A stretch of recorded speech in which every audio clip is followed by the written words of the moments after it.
Hello friends, welcome to my YouTube channel board target hub. तो आज के इस वीडियो में हम देखने वाले हैं क्लास 10th का पहला चैप्टर जिसका नाम है वास्तविक संख्याएं। उसका हम आज प्रश्नावली 1.1 का पहला क्वेश्चन करने वाले हैं। तो देखते हैं हम इसका पहला क्वेश्चन।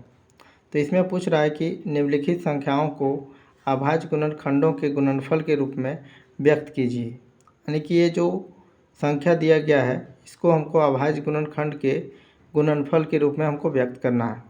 तो इसको चलते हैं, हम इसको व्यक्त करते हैं। तो देखिए सबसे पहले यहाँ पर कितना है 140 है, ठीक है। तो 140 को क्या करना है अभाज्य गुणनखंड के गुणनफल के रूप में हमको व्यक्त करना है। तो क्या करना है देखिए यहाँ सबसे पहले क्या करना है, देखिए लिखेंगे यहाँ पर क्या 140, ठीक है। तो 140 लिख लेंगे, फिर इसका हम अभाज्य गुणनखंड करेंगे। तो ये देखिए हमारा कितना से कटेगा 2 से कट जाएगा, 2 से कटेगा तो कितना बार में कटेगा 7 बार में, और ये 0 का 0। फिर ये 2 से कटेगा, फिर कितना बार में कटेगा 35, कितना हो जाएगा 35। फिर ये किससे कटेगा 5 से, तो कितना हो जाएगा 7 5 35 हो गया। फिर ये जो है 7 और 7 से कट जाएगा, तो कितना बचेगा 1। अब देखिए अब इसको हमको लिखना है गुणनफल के रूप में। तो यहाँ पर क्या लिखना है 140 इक्वल टू क्या लिखना है, देखिए यहाँ 2 2 5 7, तो इसी प्रकार लिख देना है इसको 2 इंटू 2 इंटू 5 इंटू 7। तो इस प्रकार से हम व्यक्त कर सकते हैं। अब देखते हैं क्या है 156। तो इसको हम करते हैं, देखिए यहाँ पर क्या है 156। तो इसको भी हम सिंपल उसी प्रकार करेंगे। तो ये देखिए हमारा 2 से क्या हो जाएगा कट जाएगा, तो क्या करेंगे 2 से काटेंगे इसको। तो 2 सती 14 और 2 अठी 16। फिर ये हमारा 2 से कट जाएगा, तो 2 से काट देंगे इसको, 2 तिया 6 और 2 नवा 18। फिर ये जो है हमारा किससे कट जाएगा 13 से, तो कितना हो जाएगा, चाहे 3 से काट देते हैं इसको। सबसे पहले किससे काटेंगे 3 से, 3 एका 3 और 3 तिया 9। फिर ये हमारा 13 का 13 से हमारा डिविजिबल हो जाएगा। तो देखिए यहाँ पर 156 है, तो इसको 156 लिखेंगे और इसको गुणनखंड के गुणनफल के रूप में लिखना है। तो इसको क्या करेंगे 2 इंटू 2 इंटू 3 इंटू 13, ठीक है। तो इस प्रकार हम इसको लिख देंगे 2 इंटू 2 इंटू 3 इंटू 13। तो इस प्रकार से हम क्या कर सकते हैं व्यक्त कर सकते हैं। अब देखते हैं हम इसका तीसरा नंबर। तो तीसरा नंबर में हमारा क्वेश्चन है, देखिए तो लिखेंगे यहाँ तीसरा नंबर। और तीसरा नंबर में है क्या 38 25। इसको क्या करना है अभाज्य गुणनखंड के गुणनफल के रूप में हमको करना है। तो इसको क्या करेंगे देखिए यहाँ पर किससे कटेगा सबसे पहले देखते हैं आप। तो ये जो संख्या है हमारा 3 से क्या हो जाएगा डिविजिबल हो जाएगा। तो क्या हो जाएगा 3 1 जा 3, 3 2 जा 6, 2 बच जाएगा, और 3 7 जा 21, और फिर हो जाएगा हमारा 3 इंटू 5 कितना हो जाएगा 15, यानी कि 5 हो जाएगा, ठीक है। फिर क्या करना है ये जो है संख्या ये अभी हमारा 3 से डिविजिबल हो जाएगा। तो इसको भी 3 से हम काट लेते हैं। तो देखिए यहाँ पर 3 से काटेंगे तो कितना हो जाएगा 3 चौका 12, 3 दूना 6 और 3 पचे 15। फिर ये जो संख्या है हमारा किससे कटेगा 5 से काट सकते हैं। तो 5 से काटेंगे तो क्या हो जाएगा 5 8 40, 2 बच जाएगा। फिर हमारा ये किससे कटेगा 5 25। फिर ये जो संख्या है इसको हम फिर से हम 5 से काट सकते हैं, तो 5 से इसको हम काटेंगे। तो देखिए 5 का 5 और यहाँ 3 बच गया, तो हो जाएगा 5 सती 35, यानी कि 17। फिर 17 से हमारा 17 हमारा कट जाएगा, यानी कि 17 को एक बार हम पढ़ेंगे तो ये हमारा कट जाएगा। तो फिर इसको क्या करना है व्यक्त करना है।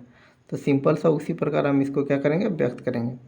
लिखेंगे 38 25 इक्वल टू क्या हो जाएगा देखिए 3 3 5 5 इंटू 17, ठीक है। इस प्रकार से इसको हम व्यक्त कर सकते हैं।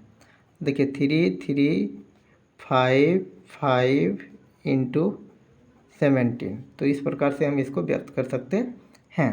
तो ये रहा हमारा तीसरा नंबर, ठीक है। अब देखते हैं हम इसका चौथा नंबर। तो इसका चौथा नंबर में क्वेश्चन है 5005। 5005, तो इसको हम करते हैं।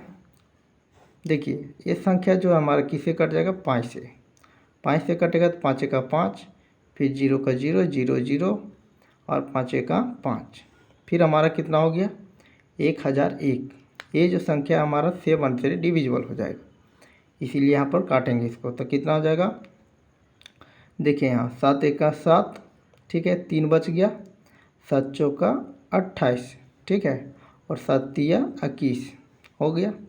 अब ये जो संख्या है 143, या हमारा 11 से हमारा ये डिविजिबल है, तो यहाँ से 11 से इसको काटेंगे। तो काटेंगे तो कितना बार में कट जाएगा, 13 बार में, ठीक है। 13 का 13, 1 बच जाएगा तो 13 से कट जाएगा।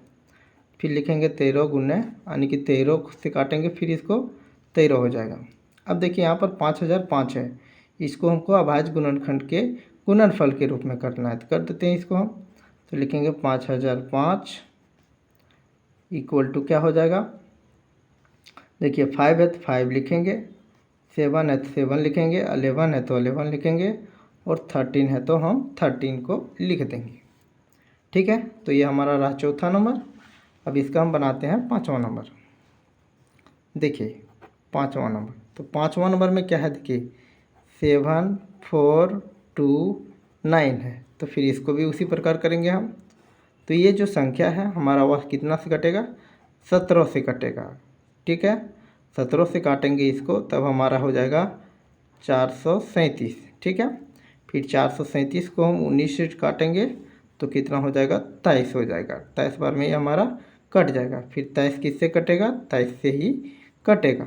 अब सिंपल सा इसको क्या करना है, अभाज्य गुणनखंड के गुणनफल के रूप में इसको व्यक्त कर देना है। तो यहाँ लिखेंगे क्या, 7 4 2 9 इक्वल टू क्या हो जाएगा, 17 गुने 19 गुने 23, ठीक है। तो इस प्रकार से हमको व्यक्त करना था, ठीक है।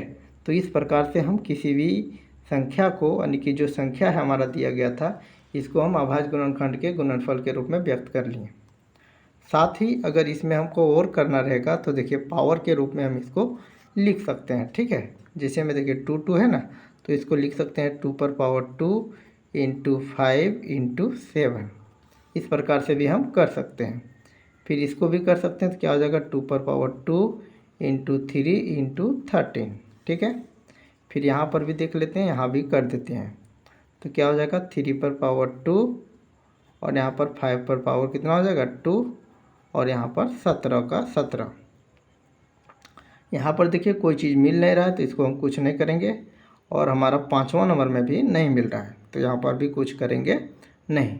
तो इस प्रकार से हम क्लास 10th का पहला जो चैप्टर है वास्तविक संख्याएं का, उसका हम पहला क्वेश्चन बना सकते हैं, ठीक है। तो आज की इस वीडियो में हम इतना ही रखेंगे, तब तक के लिए धन्यवाद।